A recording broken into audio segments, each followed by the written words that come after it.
Summer is the best considered time when we were younger as we didn't have to go to school, no homework, and no need to review for exams. We just played on the streets with our neighbor friends until we used up all our energy. We usually play these traditional Filipino games which have been played across multiple generations and are also an important part of Filipino culture.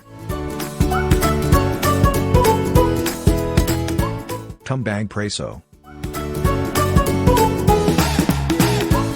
This game involves 3 or more players, slippers, and an empty can. The can is placed 6 to 8 meters from the throwing line, meters guarded by a player, the who is usually drawn through jack endpoint. The other players stand at the throwing line whose main goal is to knock down the can. As soon as the can is knocked down, the must put back the tin in upright position at the base before he can tag any of the players attempting to recover their slippers. A player becomes the new if he gets tagged while retrieving his slippers, or if his slippers touches the can without knocking it off. Tagwan. Tagwan is a Pinoy version of the game hide-and-seek.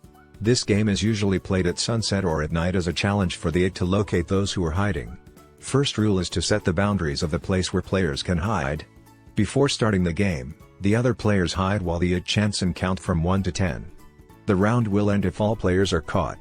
The first player found will be the next Itaya. Patintero. This involves 2 teams, an attack team and defense team. The defense team's goal is to prevent the other team from going around the whole area without getting tagged.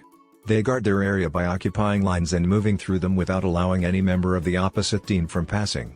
If they tag at least one player from the opposite team, the whole team becomes it and they switch places. For the attack team to earn a point, at least one team member should move around the whole guarded area and go back to the starting point without getting tagged.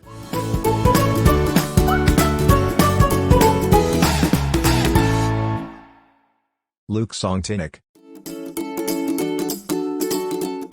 Luksong Tinik is translated as jump over the thorns. It is a variation of Luksong Baka.